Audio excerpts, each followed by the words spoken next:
Hello everyone, Jonathan here, and today I wanted to take a different look at Axis and Allies. Recently, I was talking with a friend of mine, a friend who enjoys playing different types of games, board games, card games, and so forth.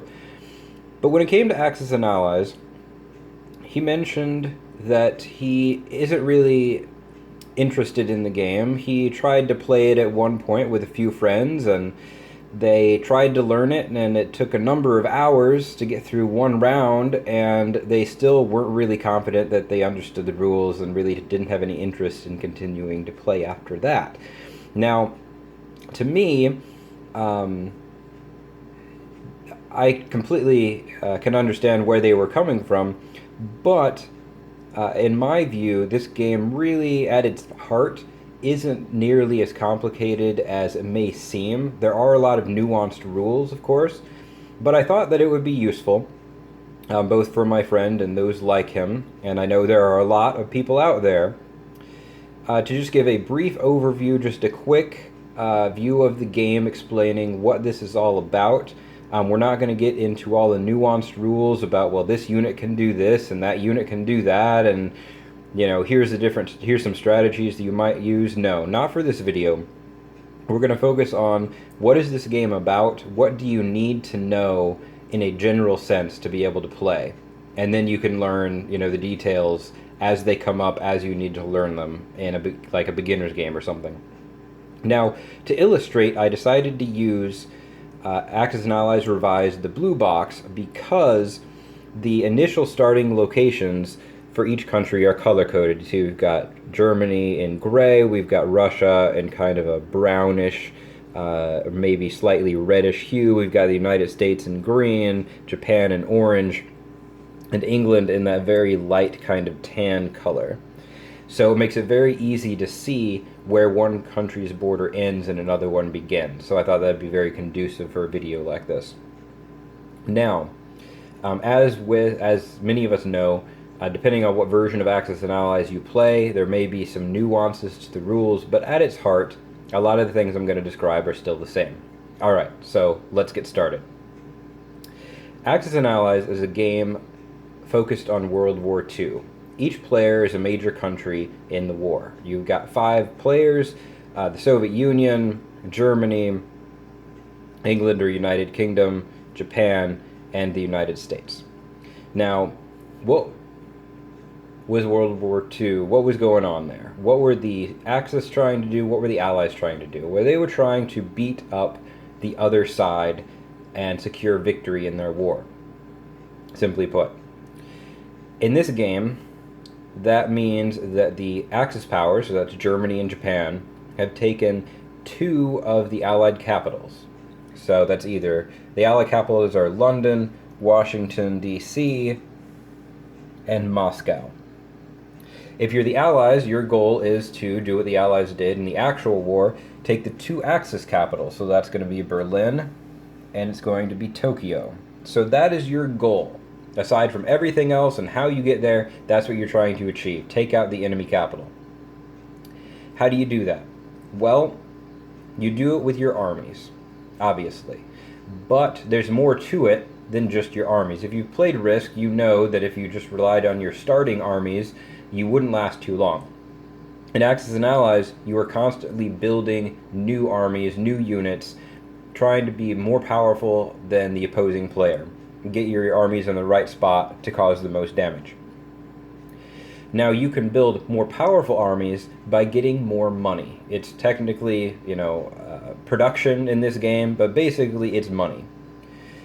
You'll see that each territory on the map has a number on it. That's how much money you get for controlling that territory. Again, it's kind of like Risk, except in Risk, every territory, aside from the extra bonus units for getting continents, every territory is equal the same. In Axis and Allies, some territories are worth more. Like you'll see France, Paris there, sorry because of the glare. Let's look at Eastern United States, that'll be a little bit better. It's worth a whopping 12 production.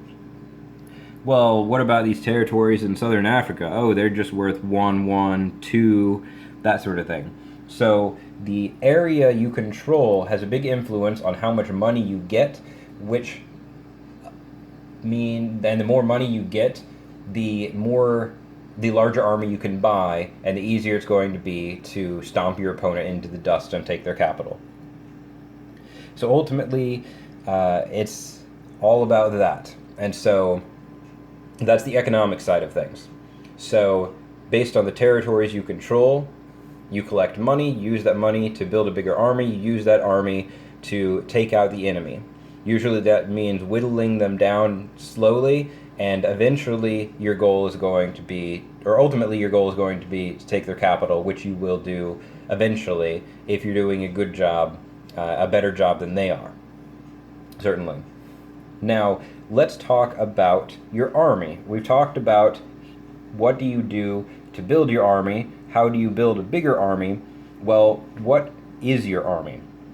And there are a couple things I want to look at. And each unit type has different advantages and disadvantages, and like I said, we're not going to get into all the little details of all those little rules, but just a brief overview. For your land combat, you've got your infantry. That's going to be your staple. That is your low-cost unit. That's something you can churn out a lot of quickly. You've got your artillery. Artillery is a little bit better than infantry, and if you couple the artillery with infantry, it makes the infantry even stronger. And then, what land army in World War II would be complete without the tank? The tank is a strong offensive and defensive tool. It's more expensive as a result, but it's also more mobile. Then you've got your Air Force. You've got your fighter, and you've got your bomber. Your fighter is good on offense and defense and has limited range. Your bomber is even better on offense, but it isn't so good at defense. And if you think about it logically, that makes sense. You wouldn't use a bunch of bombers to defend your territory, but you would use them to go attack the enemy, whereas fighters could have a multi-purpose role. Now I've got a couple naval units out here just for illustrated purposes. Different versions of the game have different naval units.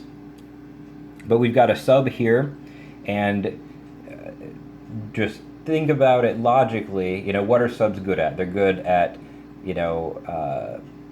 hiding around, making sneak attacks, things like that. And when you look at the specific rules as they relate to subs, they all fall into line with, those what you would think. You've got your aircraft carrier, which is here.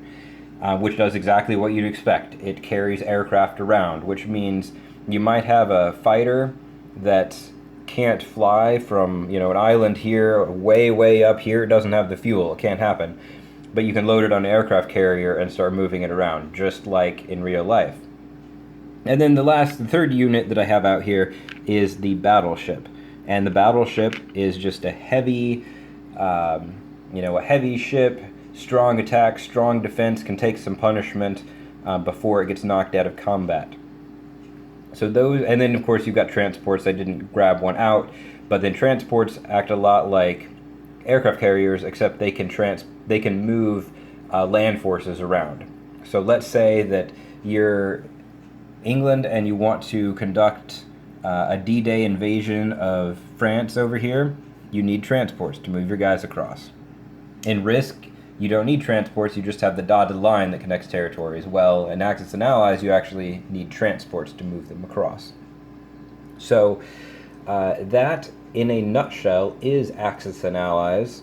It's all about, there are two things: the tactics, which has to do with the units and how you use them, which we've discussed detailed strategies in some other videos. And then it is also about having your base of power, having the economy to build the units that you need in order to succeed. And that's Axis and Allies in a nutshell. Like I said, different versions have slightly different rules, but it's all relies on those two components. I hope you enjoyed this video. Tried to get through this a little bit quickly. It looks like we're going to be right around 10 minutes, maybe a little bit more. But if you were to slice off that initial intro part at the beginning before we got into it, this video will definitely be less than 10 minutes. So now, if you're just curious about the game, you can tell all your friends you learned Axis and Allies in less than 10 minutes.